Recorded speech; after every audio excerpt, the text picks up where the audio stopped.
Welcome back everyone to Pineleaf Plays the Rune-keeper. As I said before, I think it's time to do a stand at Amon. Now if your main goal is to get experience, then very definitely do Tier 1, because Tier 1 is optimal for experience. Simply because you don't get any more experience if you're in Tier 2 or 3, and of course the monsters are easier to kill in Tier 1. If you're looking for marks and stuff like that, then you may want a higher tier. And also, skirmishes are a little bit tougher around this level because they're expecting you to have legendary items, and right now my legendary item is just beginning, so let's get started and see what we can do. So let's launch and travel to stand at Amon.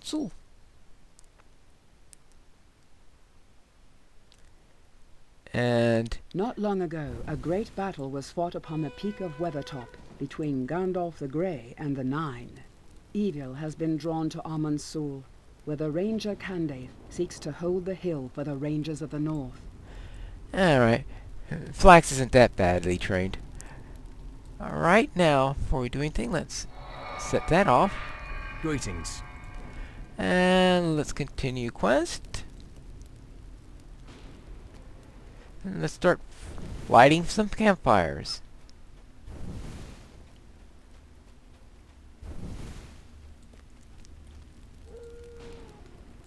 And usually I have the timing here so that I have these campfires up before the enemy arrives. Alright, there we go. Oh, here you are.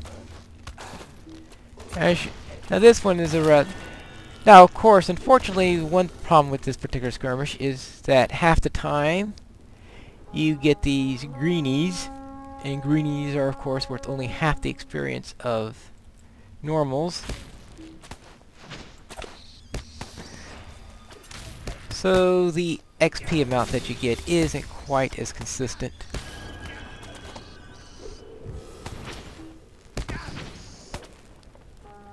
Yeah, I'm getting more item experience than regular experience, so that means I am getting the bonus for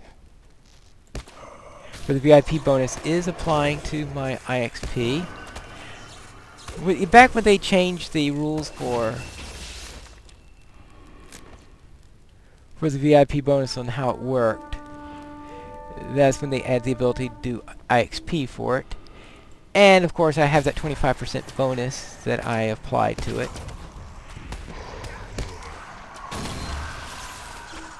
So that's giving me some decent in there.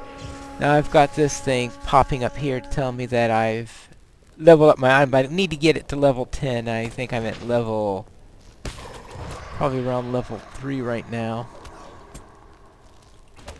I'm too busy fighting stuff to go around pumping points into legacies. Hopefully I can do that between... Oh, that encounter. Oh, he's up. Hopefully between the assaults I was hoping to be able to do it, but then I saw that encounter pop up, which is going to take a little time.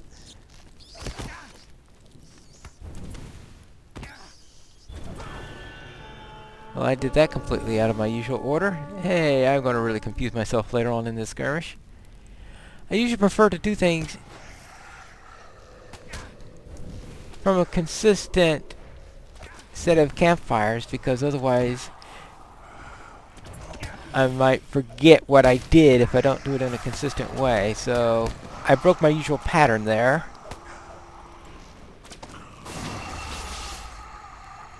Alright. Anyway, how am I doing right now? Level 7! Ooh, this is leveling up fast. Actually, no, none of them are on me, so I'll just go after the echo and keep the echo off of everybody else.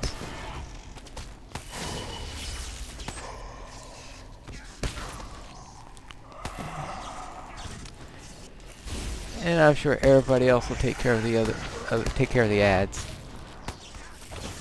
That's one thing about this skirmish. You don't have to worry about the regular ones all too much. So when those lieutenants come in.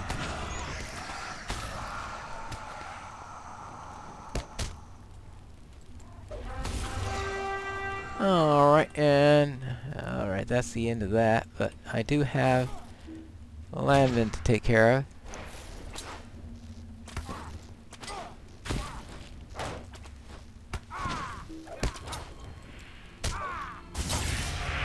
Whew. Alright, that's good timing on that. He likes to summon another one, so therefore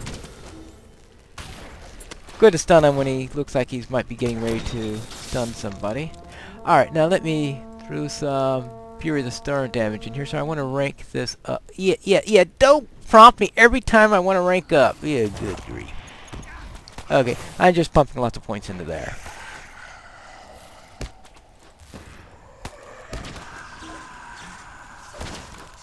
Alright, so now... Oh, okay, now I can go back to my usual pattern since they're all out right now. Uh-oh.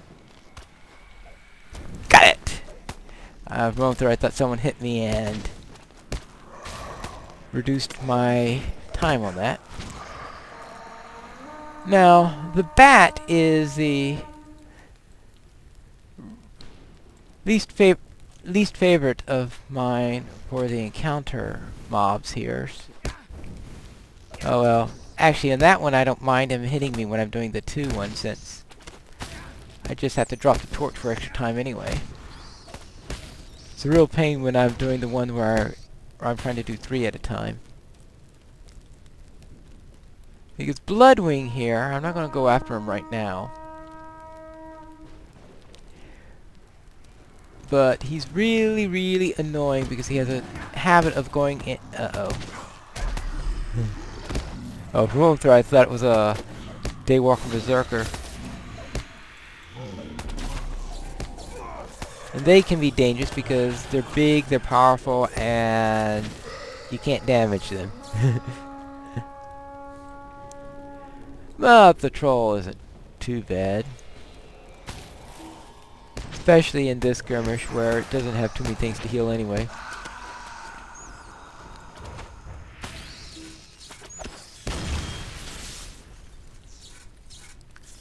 Alright. Now, where are we? Oh, there's the lieutenant. Okay, where's the lieutenant? Oh, okay. Oh, okay, those 2 are all someone else, so I can take care of the echo. That way that gets the echo off of candidates, and those echoes can do quite a bit of damage. I've been torn apart by them sometimes. That's the trouble with echoes of death, is they can tear you apart if you ignore them.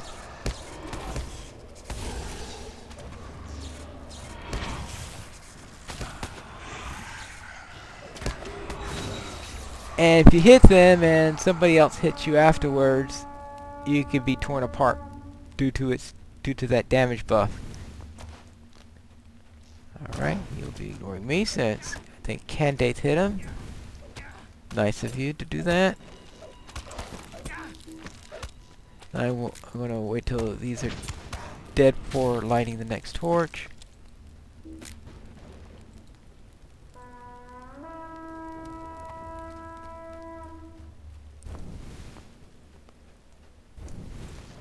Alright. And that's what I do, is I always make sure that I drop the torch when I'm doing the 2 on the north side. Alright, that's the second assault. While that's going on, I can go after Bloodwing. And the thing I have to think about Bloodwing is I have to be careful on how I draw Bloodwing in. Make sure I get plenty of damage here, so that I could draw him into the circle so I could do damage. But make sure that I don't cause him to go into anti-exploit mode, because he likes to do that. Ooh, reach 10th level! Well, Alright, that was a little bit... Boy, that 25% and the XP bonus for VIP. I think it was the VIP bonus that did it, because I think a lot the time when I failed to do it in the pony, I didn't have VIP bonus available. It probably was in the middle of the day of a long day of questing, didn't have used up all my VIP bonus. Or of course, if you don't have, if you're not a VIP, you could also get store bonus, of course. So between that and that 25% bonus, I'm able to get plenty of XP.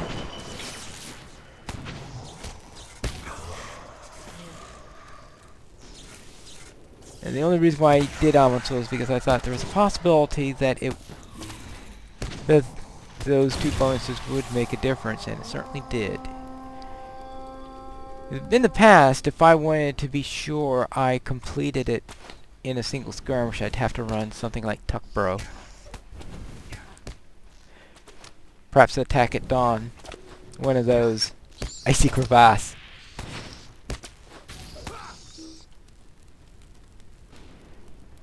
Alright, well.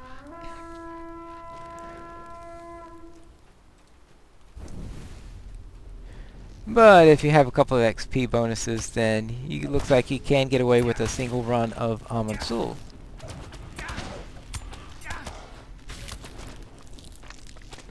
And here we go.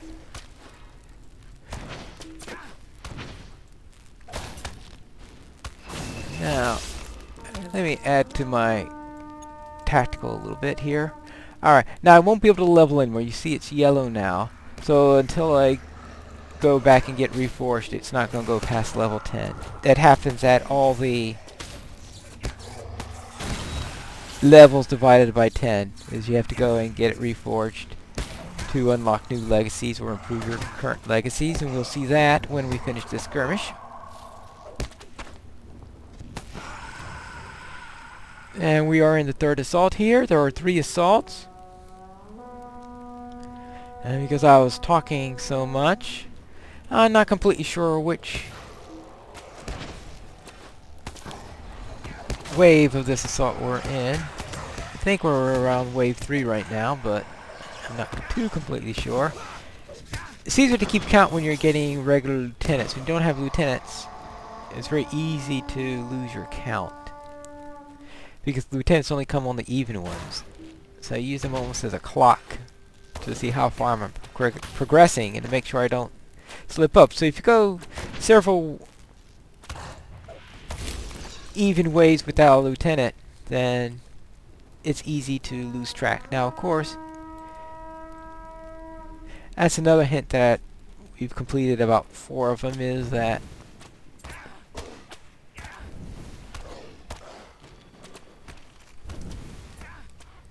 the fire is burnt out.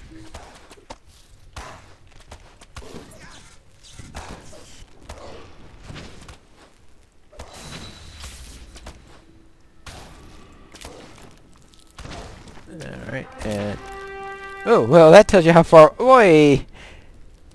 Now that's called times flies. I didn't realize I was that far in. I really was talking a lot. And here's our Kargul.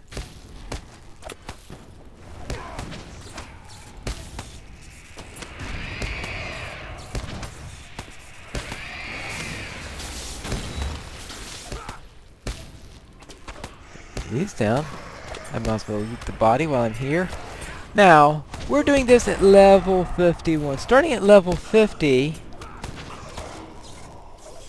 you can start to get some items related to legendary items while running skirmishes. I don't know if you have to have completed all the stuff that we've done so far. I didn't get anything in this run, which means either A, I was unlucky, which in tier 1 is completely possible, and the other possibility is until you finish the quest I'm currently doing, you're not going to get any extra items like that. Alright.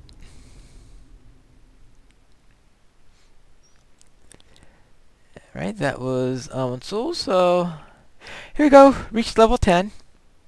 My heart cannot sing today. You have done very well, Pinestone. Your weapon has advanced to an impressive level indeed. Yes. Will you stay a moment and learn of my troubles? Now that your weapon has reached the 10th level of advancement, a Forge Master can reforge it for you, unmasking its hidden potential anew. Perhaps your weapon now harbors the strength to face the creature that lurks within the black pool. You should bring it to the Forge Master for reforging, and mayhap your newly refurbished blade will at last best the flesh of the cruel watcher. Now you realize then that I'm hurling lightning bolts at the thing. That it sort of loses the flavor a little bit, I think, if you're dealing with tactical classes such as the rune-keeper, since most of my damage is coming from throwing lightning bolts anyway, but that's the way it goes.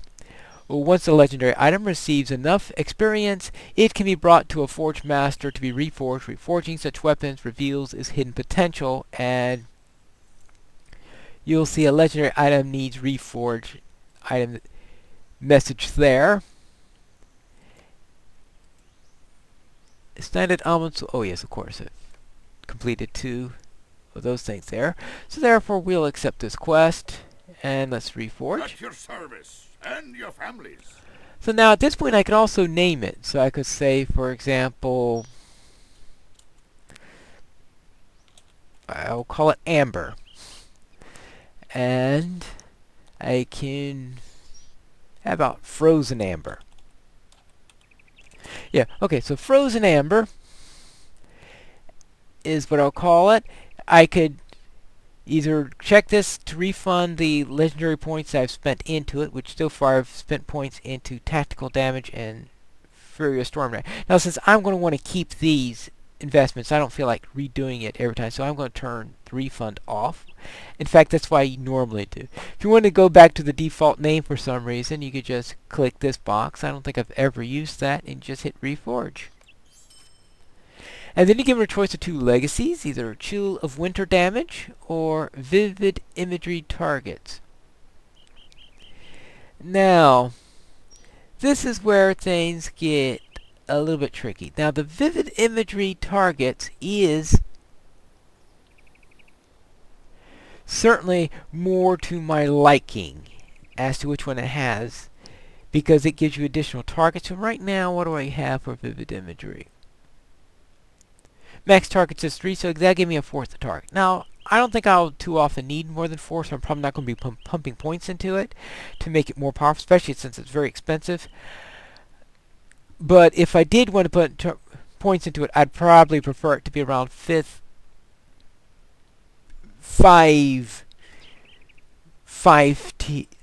tiers instead of just 2 tiers. This is a 2 tier. That's a 1 stroke, 2 strokes.